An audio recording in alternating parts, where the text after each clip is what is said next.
Yesterday, the Cedar Point Ride webpage for Top Thrill Dragster 2.0 was supposedly leaked. In this video, I'll be explaining that webpage in depth and explaining my thoughts on it. I say supposedly because so far there's nothing to corroborate this information. So far there's been zero information to confirm this leak as legitimate, so please take all of this with a grain of salt. It wouldn't be very difficult to fake a screenshot like this. And when I inspected the HTML code of the Cedar Point webpage myself, I didn't find anything out of the ordinary. Just the same new in 2024 webpage we've had for a while. I found no mention of the height, the top speed, or even the name within the code. I'm honestly not too sure where the screenshot came from. I don't know who took it or how they found it. I'm not sure if they stumbled upon this webpage by mistake, or if they were purposely looking for leaks. When I go to the new in 2024 page, I get the same webpage we've had for months, and when I go to cedarpoint.com/Polaris, I get a 404 error. So although I'm unable to recreate this image myself, I'm not going to immediately discount it as fake, and I'll explain why.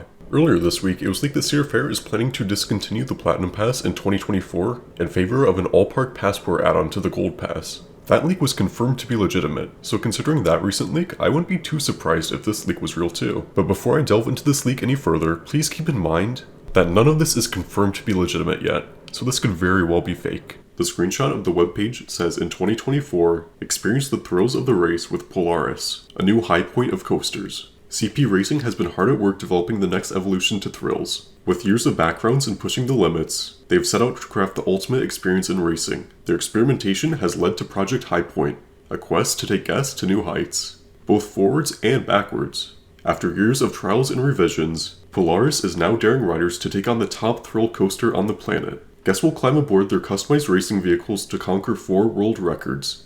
The fastest multi-launch coaster at 112 miles per hour. The fastest multi-pass launch. The tallest multi-launch coaster at 420 feet tall. And the world's tallest beyond vertical spike at 276 feet tall. CP Racing's top-of-the-line technology will catapult riders through 3 launches at 65, 87, and 112 miles per hour. It's sure to be a rush you will never forget. Now, I think parts of that description are a little bit too on the nose. I'm not sure if Cedar Point themselves would put something like Top Thrill in the description. It seems like something an enthusiast would do. But it does remind me a lot about the Steel Vengeance ride description. And it's basically as corny as the Steel Vengeance ride description.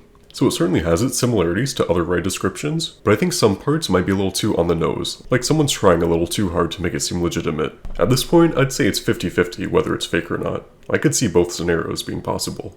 But let's get back to the leaked information. So the first piece of interesting information is the name on this leaked webpage. It states that the ride's name will be Polaris. This name was leaked over 4 years ago in relation to Orion at Kings Island. Cedar Fair copyrighted the name Polaris, and people assumed it would be for the ride we now know as Orion. We've known about this name for over 4 years, but it hasn't been officially used by Cedar Fair until now, and I'm not talking about the webpage. On July 14th of this year, Tony Clark, the director of communications for Cedar Point, randomly tweeted Polaris at the end of a tweet. He said, "That's all for today. Polaris." I think it's very possible that Tony Clark is just trying to poke fun at us and tease us with that name, and that might not be the real name. But it also seems very strange to me why he would tweet that when the new Top Thrill Dragster logo showed up on the midway. If I am right and he is just teasing us, that's pretty cruel on his part. There's hundreds of people believing that's the new name and getting super hyped, and Tony's probably just trolling you. So is Polaris the new name of the ride?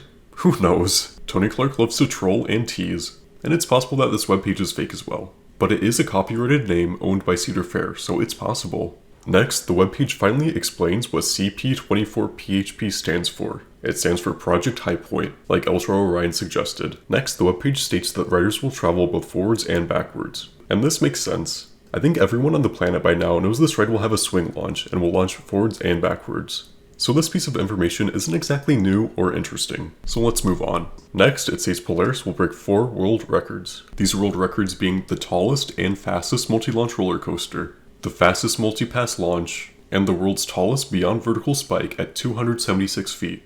This means the spike wouldn't be 500 feet tall like most people thought, and it won't break the height record. It'll still be below 300 feet. But what I find interesting is that the spike will be beyond vertical. This page doesn't state the angle of the spike, but if it's beyond 100 degrees, that would be awesome. You might get some hang time on that. I made a No Limits 2 prediction of this ride.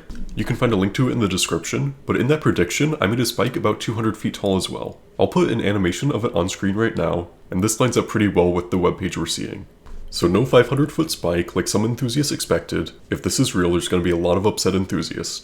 This is along the lines of what I expected though, so I'm not too upset. I thought something like this would be a lot more realistic, but it's still pretty interesting that it could be beyond vertical. Next, the webpage states that the ride will have a top speed of 112 miles per hour. I find this a little strange because the original Top Thrill Dragster had a top speed of 120, so this is 8 miles per hour less, and I'm not really sure why. If I had to guess, I'd say maybe the launch lasts longer up the top hat than the original launch did, so not as much speed is required. But honestly, I'm not too sure. It doesn't make a whole lot of sense to me.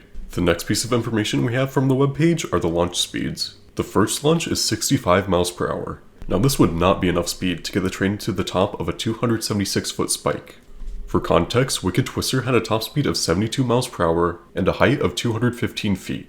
I assume this means the ride would have to launch forward first, but not all the way down the launch track. If it launched all the way down the launch track, it would have a lot more speed than 65 miles per hour. I assume maybe there's a new element, maybe an airtime hill it's going to roll back from, and then we get our next speed, 87 miles per hour. I assume this is the backwards launch. 87 miles per hour would be enough speed for the back of the train to reach the top of the 276-foot beyond vertical spike.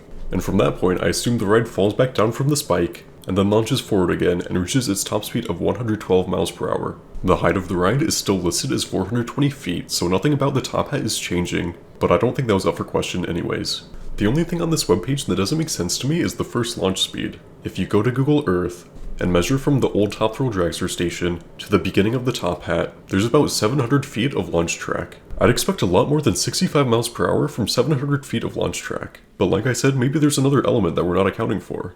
If it started off with the backwards launch, the second launch being 85 miles per hour doesn't make any sense either, unless the 85 miles per hour was just a small boost from a small section of launch track. We'll just have to wait and see, I suppose. So overall, this quote-unquote leak provides us with a lot of new information. Most of this is pretty close to what I predicted in my prediction video, so I'm not too surprised.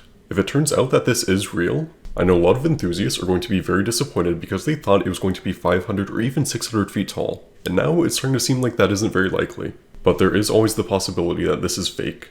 At this point, it's basically a rumor, because I don't know where the screenshot originated from or how to recreate it. The possibility that it's fake seems just as likely as the possibility that it's real to me. So please try not to get too excited or too disappointed yet, at least not until this is confirmed. This information is pretty interesting though, and I'm excited to see whether or not this information is legitimate.